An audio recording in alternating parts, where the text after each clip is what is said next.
Waterloo, 18 juin 1815. Napoléon Bonaparte vient de perdre la bataille la plus décisive de sa vie. L'Empire s'effondre.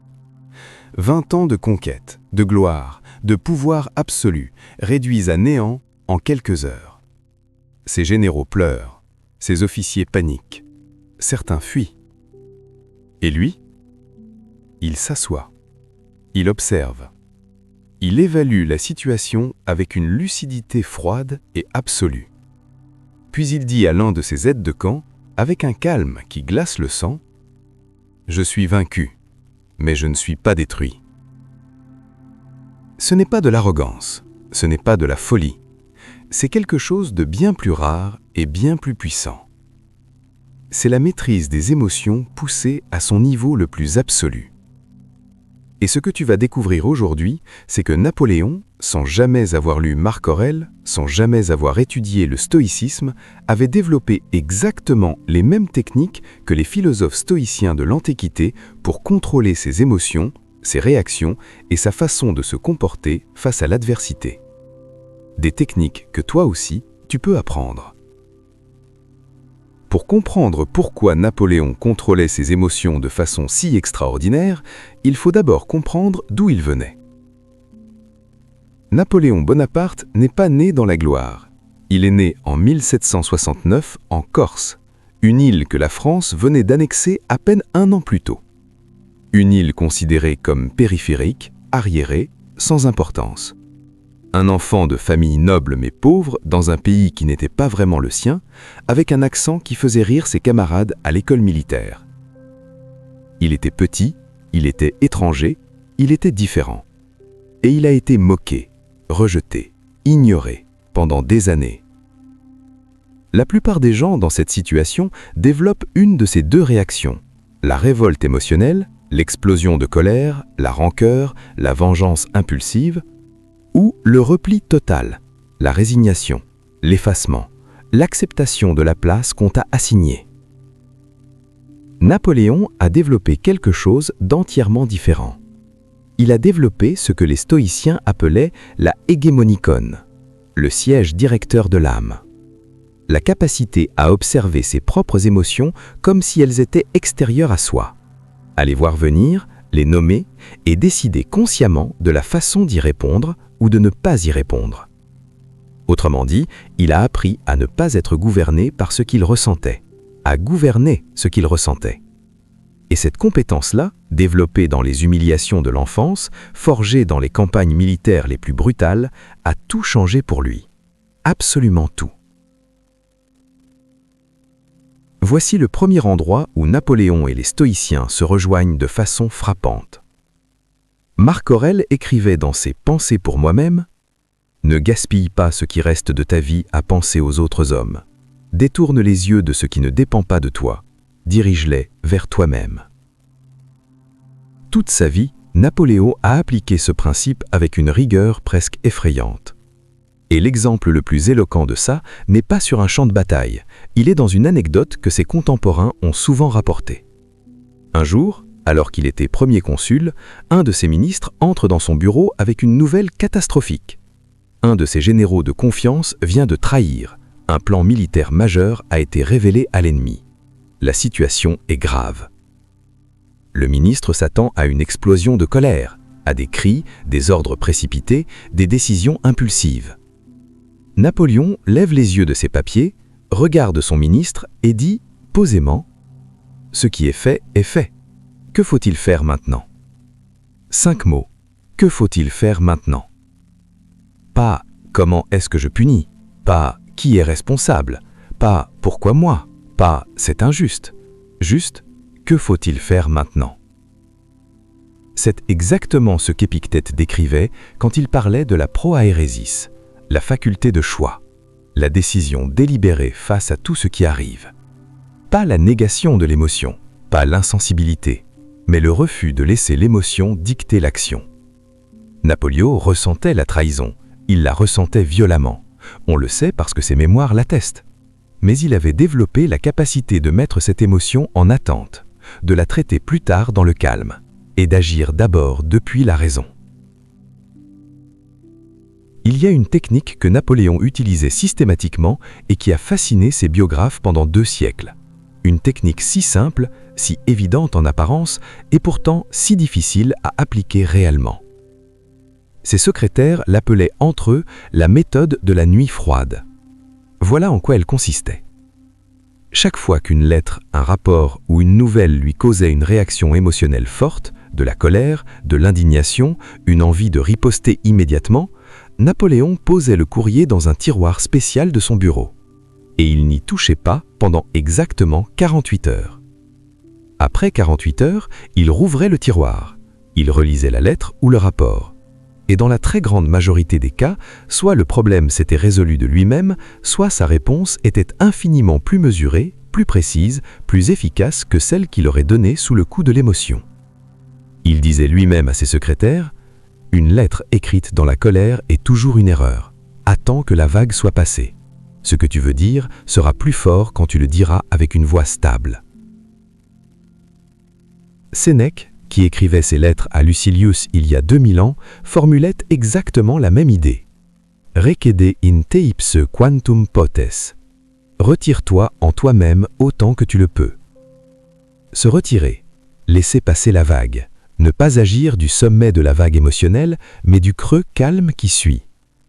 C'est une sagesse universelle, et Napoléon l'avait découverte non pas dans les livres, mais dans la douleur de ses propres erreurs passées. Mais parlons maintenant de quelque chose de plus difficile, quelque chose qui va au-delà des lettres dans des bureaux et des anecdotes de bureau. La maîtrise des émotions en situation de crise absolue. Sur le champ de bataille, sous les balles, dans la défaite.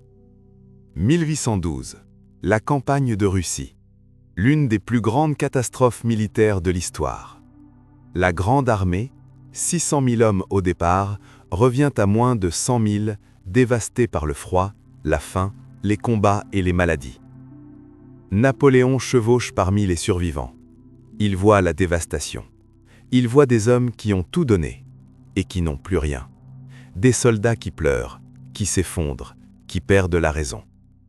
Et ces généraux rapportent tous la même chose. Pendant cette retraite cauchemardesque, Napoléon est le seul à garder un calme absolu.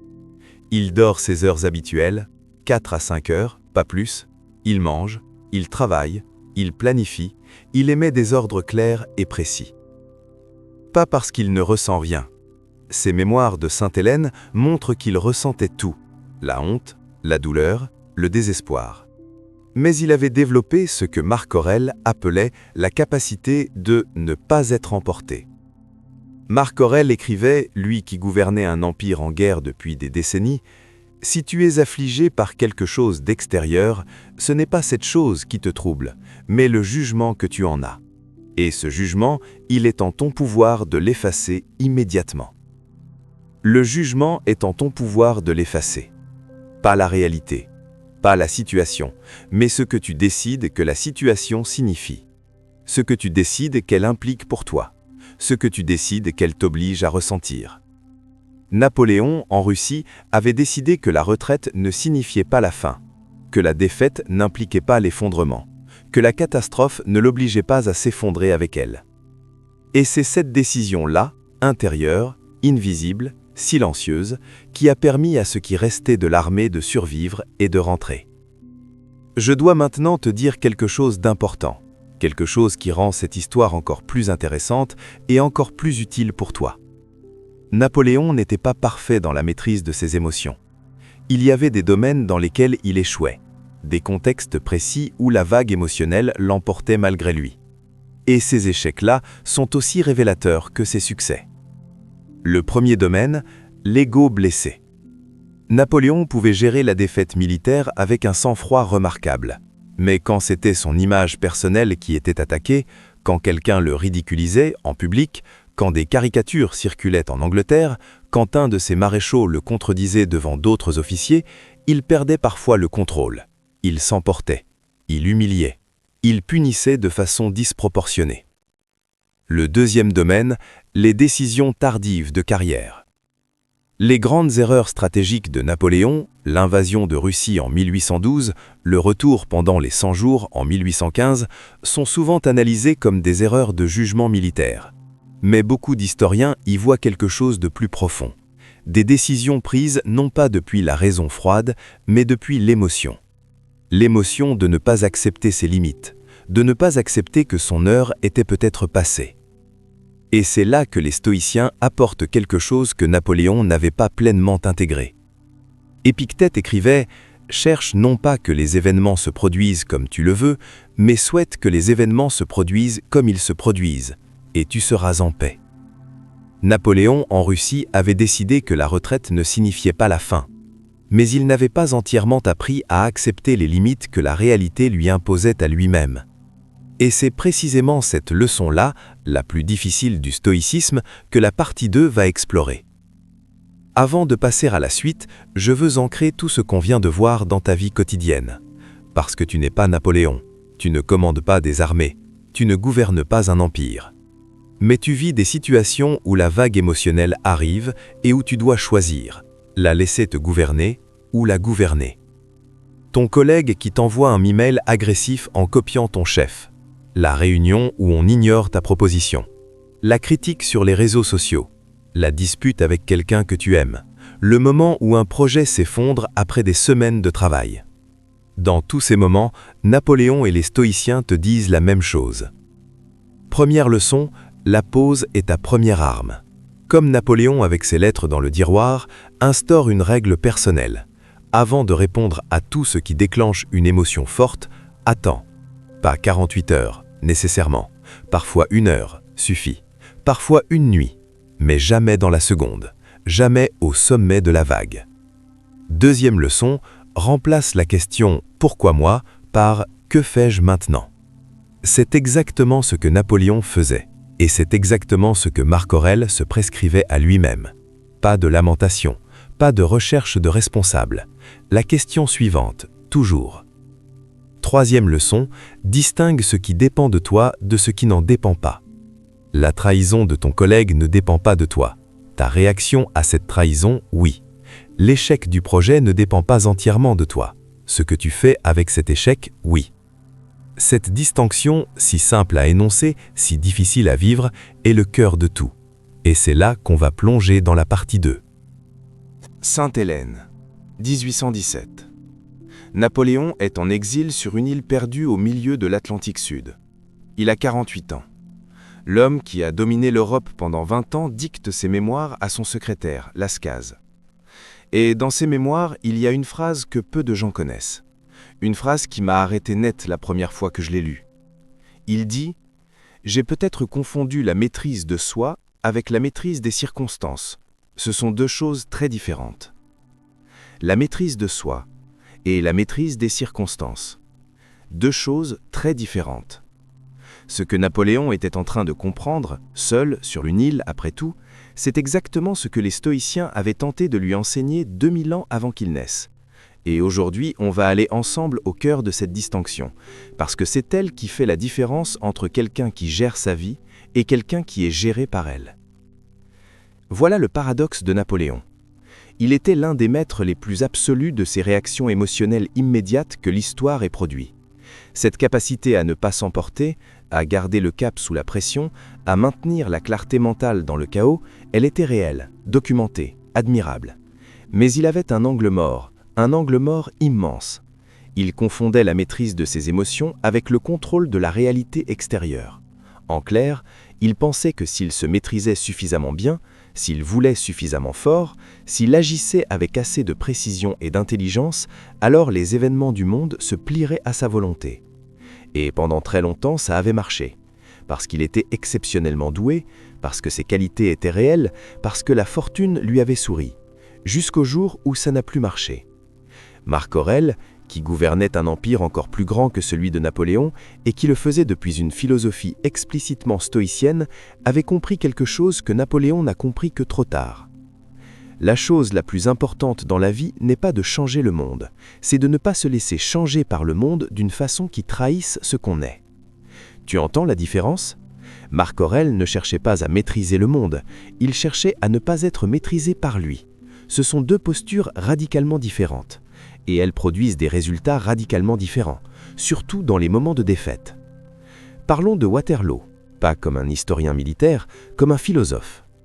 Beaucoup d'analystes ont cherché les causes tactiques de la défaite de Napoléon à Waterloo. Le retard du matin, la boue qui a ralenti l'artillerie, l'arrivée tardive des Prussiens, l'erreur de Grouchy.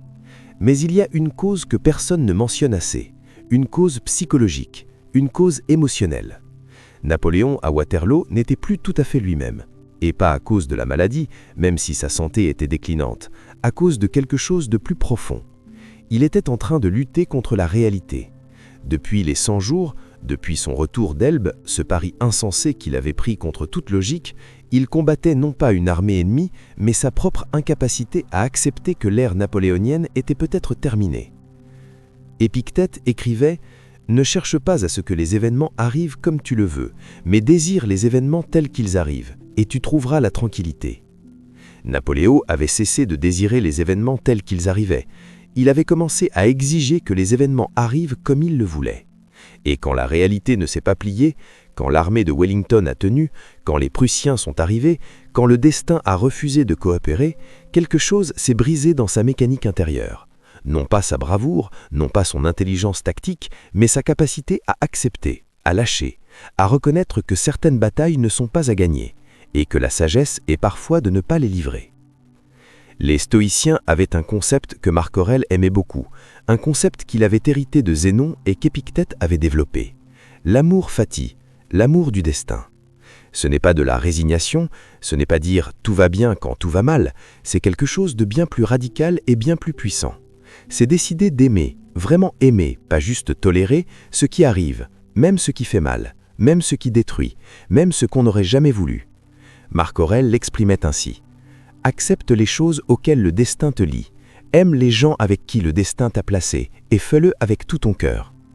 Napoléon n'a jamais appris l'amour fati, et c'est peut-être sa tragédie la plus profonde.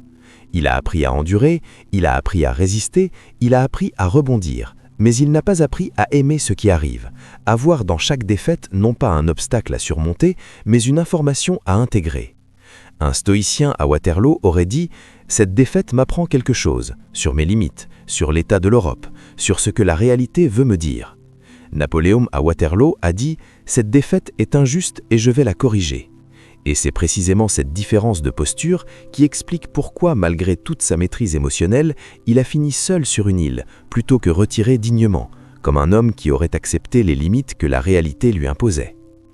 Maintenant, sortons de l'histoire, sortons de Napoléon. Et parlons de toi. Parce que ce que je viens de décrire, cette confusion entre maîtrise de soi et contrôle de la réalité, ce n'est pas une erreur napoléonienne, c'est une erreur humaine, universelle, quotidienne. Tu l'as fait peut-être aussi, pas à l'échelle d'un empire, à l'échelle de ta vie. Tu travailles d'arrache-pied sur un projet, tu le maîtrises techniquement, émotionnellement, stratégiquement, et tu attends de façon légitime que les résultats suivent. Et parfois, ils ne suivent pas. Pas parce que tu as mal travaillé, pas parce que tu t'es laissé emporter par tes émotions, mais parce que la réalité a ses propres règles. La chance, le timing, les facteurs externes, tout ça existe et n'obéit à personne. Et là, tu as le choix que Napoléon a fait ou le choix que Marc Aurèle aurait fait. Le choix de Napoléon, insister, corriger, recommencer encore avec plus de force, refuser d'accepter que peut-être les circonstances ne sont pas réunies. Le choix de Marc Aurèle, observer, intégrer, se demander ce que la situation enseigne et ajuster non pas la force de l'effort, mais la direction. Sénèque écrivait à Lucilius quelque chose de terriblement moderne. Il n'y a pas de vent favorable pour celui qui ne sait pas où il va. Et j'ajouterais, il n'y a pas non plus de vent favorable pour celui qui refuse de voir dans quelle direction soufflent réellement les vents. La maîtrise émotionnelle, si parfaite soit-elle, ne remplace pas la sagesse. Elle doit être au service de la sagesse. Et la sagesse, c'est savoir quand avancer, quand s'adapter et quand accepter. Je veux maintenant te donner 4 leçons concrètes. 4 leçons que Napoléon nous enseigne, parfois par l'exemple, parfois par l'anti-exemple. Leçon 1. La pause avant l'action vaut plus que 1000 réactions. Napoléon mettait ses lettres dans un tiroir pendant 48 heures. Tu peux faire la même chose avec tes emails, tes messages, tes décisions prises sous la pression. Installe une règle personnelle inviolable. Aucune réponse émotionnelle importante dans les 2 heures suivant le déclenchement de l'émotion. Jamais. Ce que tu perdras en rapidité, tu le gagneras 10 fois en précision et en efficacité. Leçon 2. Distingue ce qui dépend de toi de ce qui n'en dépend pas et lâche le reste. C'est la dichotomie d'Épictète, et c'est le seul outil anti-stress qui fonctionne vraiment sur le long terme. Pas parce qu'il élimine les problèmes extérieurs, mais parce qu'il élimine l'énergie gaspillée à vouloir contrôler ce qu'on ne peut pas contrôler. Chaque matin, prends 2 minutes. Écris « ce qui dépend de moi aujourd'hui », écris « ce qui ne dépend pas de moi aujourd'hui » et décide délibérément de ne plus gaspiller d'énergie mentale sur la deuxième liste. Leçon 3. Laisse la défaite t'enseigner, pas te définir. Napoléon a survécu à des dizaines de défaites avant Waterloo. Ce qui le distinguait, c'est qu'il ne laissait pas les défaites le définir. Il les analysait, en tirait les leçons et repartait. Là où il a échoué, c'est quand il a cessé d'écouter ce que les défaites lui enseignaient et a commencé à les traiter comme des injustices à corriger. La prochaine fois que tu essuies un échec, professionnel, relationnel, personnel, pose-toi une question avant toute autre chose. Qu'est-ce que ça m'apprend ? Pas « comment est-ce que je revanche ?» Pas « qui est responsable ?» Qu'est-ce que ça m'apprend ? Leçon 4. Pratique l'amor fati dans les petites choses d'abord. L'amour du destin ne s'apprend pas face aux grandes catastrophes, il s'apprend dans les petites contrariétés quotidiennes. Le train en retard, la réunion annulée, la pluie le jour où tu avais prévu quelque chose, la critique inattendue. Chaque fois que quelque chose de petit mais d'irritant arrive, pratique de te dire, sincèrement, pas en mode résignation passive, c'est ce qui est. Que puis-je faire de bien avec ça ? C'est un muscle, et comme tous les muscles, plus tu l'utilises, plus il devient fort. Je veux te donner un exercice concret, direct, inspiré à la fois de Napoléon et des stoïciens. Je l'appelle l'examen du soir napoléonien. Voilà comment il fonctionne. Chaque soir, avant de dormir, prends 5 minutes, un carnet, un stylo, et réponds à 3 questions. Question 1. Quelle émotion forte ai-je ressentie aujourd'hui ? Pas pour te juger, juste pour la nommer. La colère, l'anxiété, la frustration, la jalousie, la peur. La nommer, c'est déjà la mettre à distance. Question 2. Est-ce que j'ai agi depuis cette émotion ou malgré cette émotion ? Napoléon, à son meilleur, agissait malgré ses émotions. Il les reconnaissait, les mettait en attente et agissait depuis la raison. Napoléon, à son pire, agissait depuis ses émotions, la fierté blessée, le refus d'accepter ses limites. Lequel des deux as-tu été aujourd'hui ? Question 3. Ce qui m'a perturbé aujourd'hui, est-ce que ça dépendait de moi ? Si oui, que puis-je faire différemment demain ? Sinon, puis-je lâcher mentalement le contrôle de ce qui ne dépend pas de moi ? 5 minutes, 3 questions, chaque soir. C'est ce que Marc Aurèle faisait, il l'écrivait. C'est ce que Napoléon faisait, il le dictait à ses secrétaires. Et c'est ce que toi tu peux faire, dans un carnet, sur ton téléphone, dans ta tête si nécessaire. Le résultat sur quelques semaines est remarquable. Pas magique, remarquable. Tu commences à voir tes patterns émotionnels. Tu commences à attraper les réactions automatiques avant qu'elles ne parlent à ta place. Tu commences à gouverner ta vie plutôt qu'à être gouverné par elle. Je veux te donner une image. Napoléon à Sainte-Hélène, seul, exilé, vaincu. Il aurait pu passer ses dernières années dans la rancœur, dans la lamentation, dans le regret amer. Et parfois, il le faisait, ses mémoires en témoignent. Mais parfois, dans ses meilleurs moments, il faisait quelque chose de différent.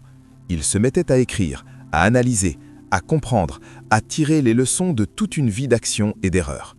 Et dans ces moments-là, il rejoignait Marc Aurèle, il rejoignait Épictète, il rejoignait Sénèque, ces hommes qui avaient compris que la vraie grandeur n'est pas dans la conquête du monde extérieur, mais dans la conquête de soi-même. Marc Aurèle l'exprimait avec une simplicité qui traverse 2000 ans. La chose la plus grande que tu puisses faire dans ta vie est de maîtriser tes propres pensées. Pas l'empire, pas la gloire, pas les armées, pas les titres, tes propres pensées. Et la beauté de cette vérité-là, c'est qu'elle est accessible à tout le monde, pas seulement aux empereurs, pas seulement aux génies militaires, à toi, maintenant, aujourd'hui. Tu n'as pas besoin de Waterloo pour apprendre à maîtriser tes émotions. Tu n'as pas besoin de Sainte-Hélène pour comprendre ce que la réalité t'enseigne. Tu as juste besoin de commencer, ce soir, avec les 3 questions de l'examen du soir, et de recommencer demain. Napoléon et les stoïciens te laissent le même message, avec 2000 ans d'écart et 2 trajectoires de vie radicalement différentes. La force n'est pas dans la réaction, elle est dans le choix de ne pas réagir automatiquement. La grandeur n'est pas dans la domination du monde extérieur, elle est dans la maîtrise du monde intérieur. Et la vraie victoire, celle que ni les armées ennemies, ni le destin, ni les trahisons ne peuvent arracher, c'est la victoire sur toi-même. Dis-moi dans les commentaires quelles leçons de Napoléon ou des stoïciens tu vas appliquer en premier dans ta vie. Je les lis tous. Et si cette vidéo t'a apporté quelque chose, une idée, une phrase, une perspective nouvelle, partage-la, parce que cette sagesse mérite de circuler. À très vite.